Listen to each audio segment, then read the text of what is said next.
Okay, so here we go. I'm going to do an exaggeration exercise. So I'm going to draw her and then I'm going to exaggerate, and I think I'm going to do the third one on my iPad. So the first one, I am just going to try and draw a portrait. And let's see if I can just, without any planning, just get a basic likeness and draw a portrait of her face with lines in a cartoon style. Let's do this thing.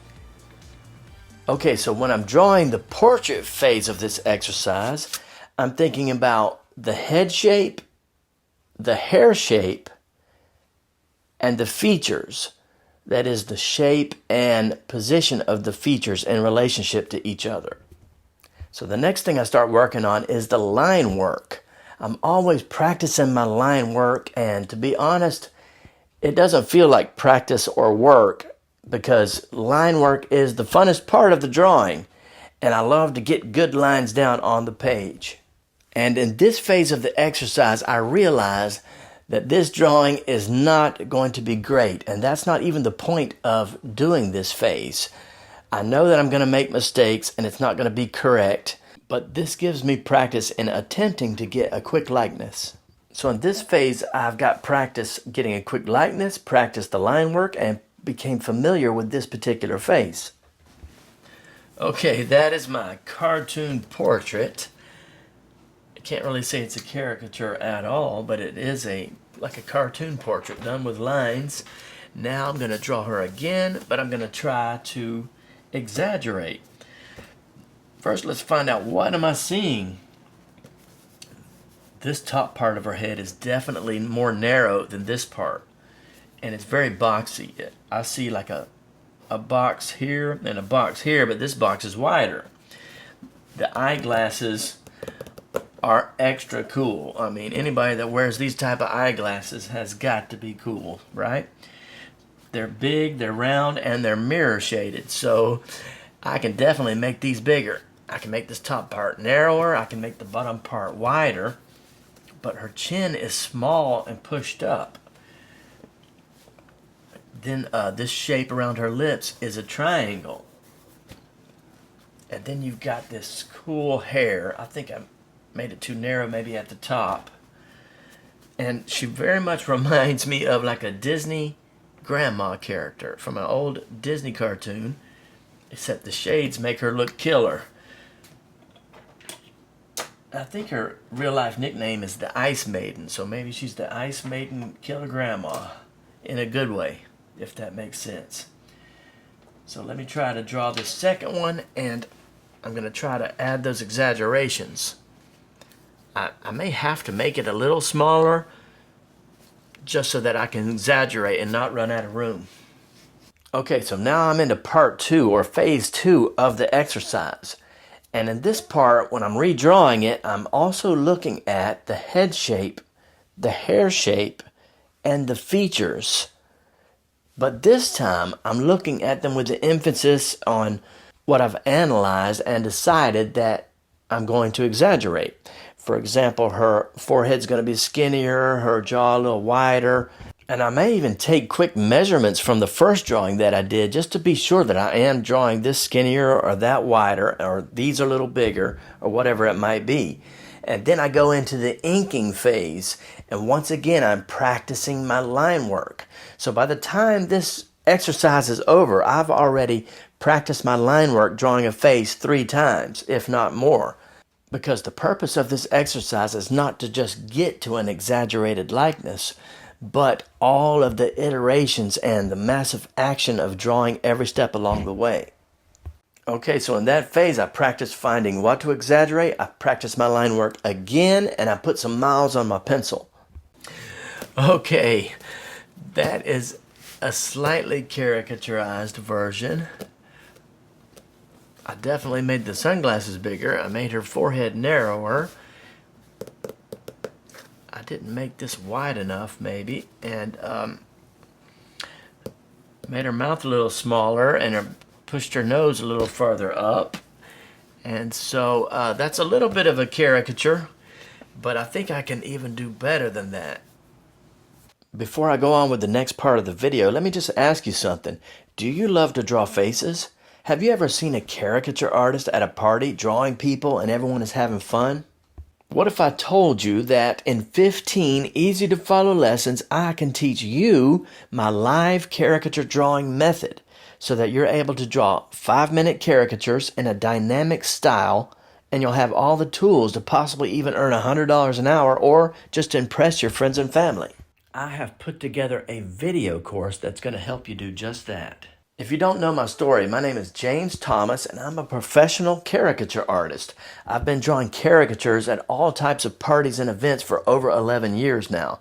I actually didn't get started till I was 43 years old. I used to be a truck driver with an artistic hobby.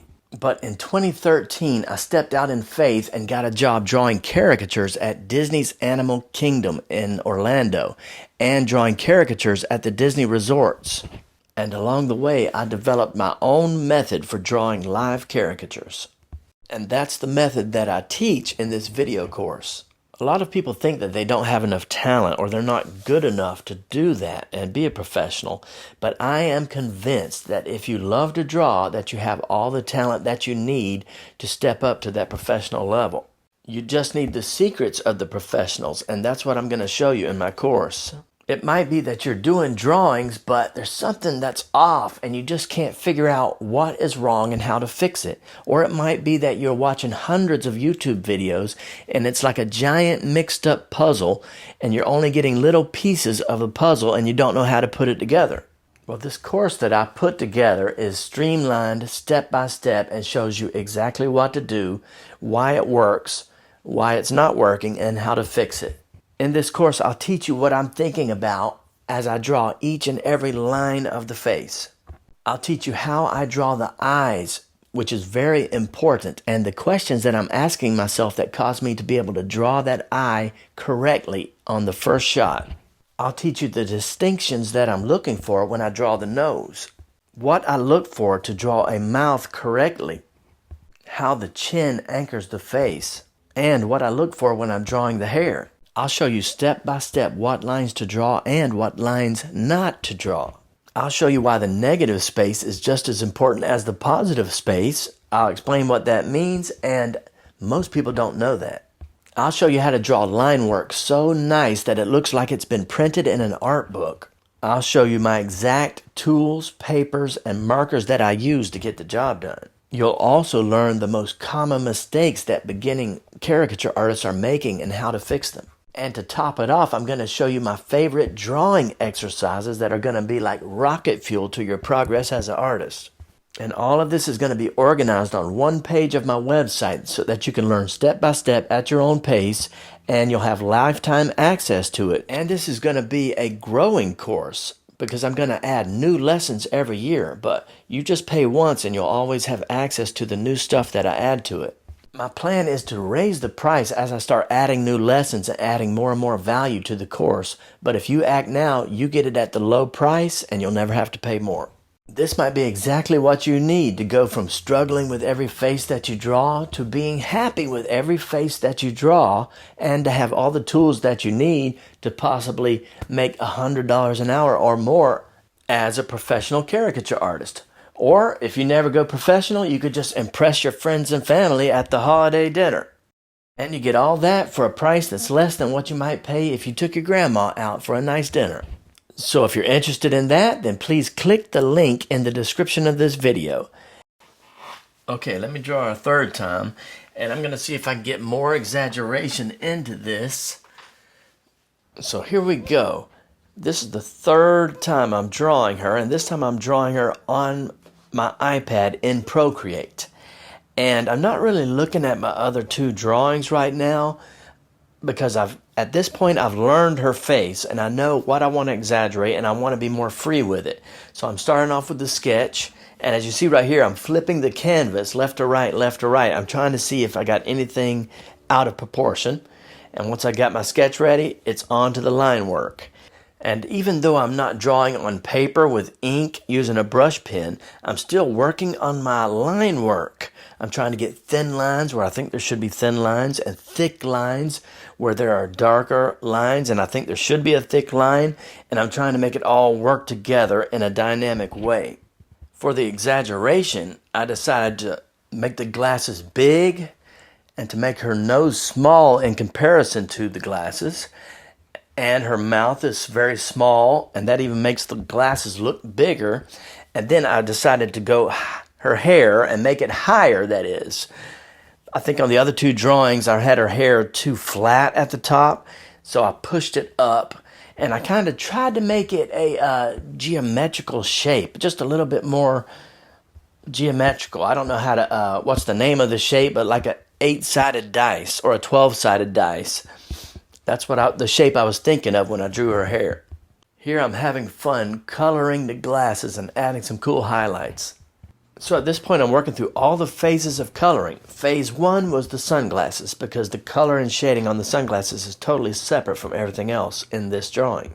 Next I'm adding the blush and the yellow. Parts of the face are more blush, parts of the face are more yellow, so I'm adding that in.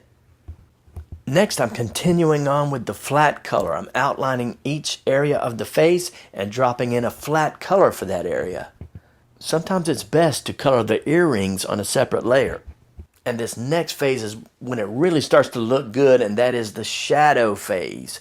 I start dropping shadow. Here I'm doing it in the hair and in the swoop and overlap of the hair, and I'll get some shadow wherever I see it. It could be under the glasses, under the nose, under the neck here.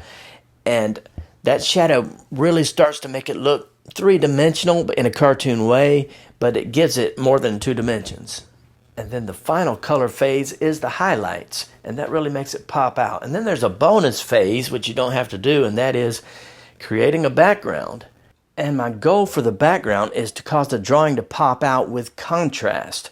So if she has light hair, I create a darker background. If she had dark hair, I would create a lighter background, and that contrast makes the drawing pop out to the viewer's eye. Okay, so that is my caricature of the Ice Maiden. I think her name is Susie Wiles. So, as you can see, I made the forehead really skinny. I made the jaws boxy and much wider than the forehead. And I know this is off-center, but it kind of looks cool that it's off-center. So I'm going to keep that mistake.